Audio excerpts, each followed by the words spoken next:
नमस्कार. आज आपण बघणार आहोत रसरशीत अशी वांग बटाटा भाजी.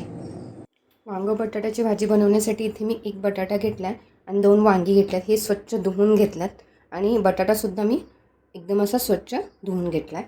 थोडंसं पाणी घेतलं आहे एका बाउलमध्ये. आपल्याला थोडंसं मीठ टाकायचं आहे.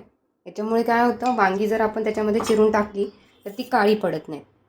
अशा फोडी करून घ्यायच्यात आणि त्या पटकन पाण्यात टाकायच्यात, नाहीतर मग ते काळ्या पडतात. त्याचं साल काढलं नाही तरी चालतं आहे. असंच जरी घातलं ना तरी खूप चवीला लागतं. आणि थोडं मी काळं जास्त डॉट आहे तर तेच फक्त काढते, सगळं साल काढणार नाही आहे. वांग्याच्या साईजच्याच बटाट्याच्या सुद्धा फोडी केली. हे बघा, पण पाण्यात टाकते. जोपर्यंत आपण फोडणी टाकून होत नाही तोपर्यंत याच्यामध्येच आपल्याला हे ठेवायचं, काढून ठेवायचं नाही, नाहीतर मग काळं पडतं. मध्ये 1 चमचा मी तेल घालते. तेल आपल्याला थोडं गरम होऊ द्यायचं आहे. फोडणीला मोहरी घालते. मोहरी तडतडली की थोडेसे जिरे, याच्यामध्ये कढीपत्ता आणि हिंग. इथे मी अर्धा चमचा खिसलेलं सुकं खोबरं घेतलं आहे, ते घालते. खोबरं आता परतवून घ्यायचं आहे. खोबरं तेलात भाजलं की कसं आपल्याला खमंग असा वास सुटतो. याच्यातच कांदा घालते. एक बारीक कांदा चिरून घेतलाय, तो घालते आणि छान असं परतवून घेते. सोनेरी रंग येईपर्यंत भाजून घ्यायचा. कांदा बारीक गॅसवरच भाजायचा आहे. गॅसवर भाजल्यामुळे कसं ग्रेव्ही झाल्यासारखं होतं. आणि हा मी कांदा एकदम बारीक असा चिरलाय.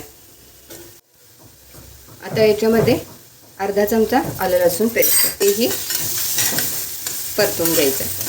आता याच्यामध्ये आपल्याला बटाटे घालायचे आहेत. आपण जे चिरून घेतले ते बटाटे घालायचे. वांग घालायचं नाही, कारण वांग कसं पटकन शिजलं जातं. तर बटाटे आपल्याला याच्यामध्ये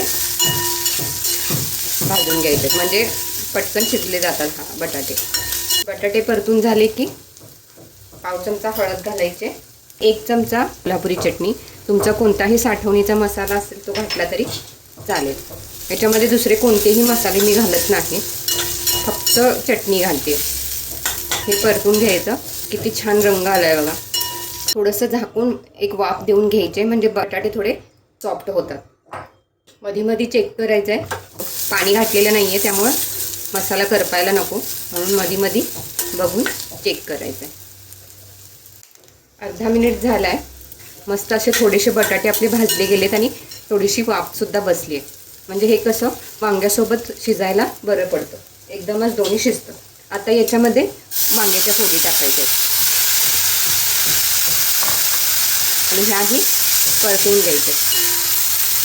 खूप छान सुगंध सुटलाय, एकदम खमंग असं. लग्नाच्या पंक्तीमध्ये रसरशीत अशी भाजी असते ना बटाटा आणि वांग्याची, अगदी तसाच सुगंध येतो. हे आता परतवून झालंय. त्यालाही मी एक वाफ देते. न पाणी घालता भाज्यांना वाफ दिली ना तर त्याची चव खूप छान लागते. आता हे वाफ देऊन झालं. याच्यामध्ये मी 2 चमचे शेंगदाण्याचा कूट घालते. भाजलेल्या शेंगदाण्याचा कूट आहे, थोडासा जाडसर वाटला. ते पण मिक्स करून घेते. किती छान मसालेदार वाटतं. आणि आता याच्यामध्ये गरम पाणी घालायचं आहे. आपल्याला कसं रसरशीत हवं आहे किंवा ड्राय हवं आहे तेवढं तुम्ही पाणी घालायचं. मी आणखीन थोडं पाणी घालते. त्याच्यामध्ये चवीनुसार मीठ घालायचं. हे मिक्स करायचं आणि बारीक गॅसवरच शिजवून घ्यायचं. त्यावर झाकण ठेवते.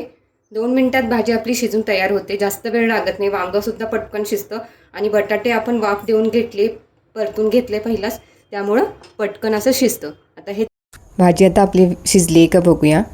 वांग बघा एकदम व्यवस्थित शिजलं आहे. आणि बटाटे बघूया, बटाटेसुद्धा शिजलेत. आता ही वांग बटाटा रसरशीत अशी भाजी आपली तयार आहे. आपली रसरशीत अशी वांग बटाट्याची भाजी. नक्की करून बघा, खूपच चविष्ट लागते. ही तुम्ही भाकरीसोबत, चपातीसोबत किंवा भातासोबतसुद्धा खाल्ली तरी चालते. याच्यावर थोडीशी कोथिंबीर. ही आपली रसरशीत अशी वांग बटाटा भाजी नक्की ट्राय करा. रेसिपी आवडली असेल तर रेसिपीला लाईक करा, शेअर करा आणि चॅनलला नक्की सबस्क्राईब करा.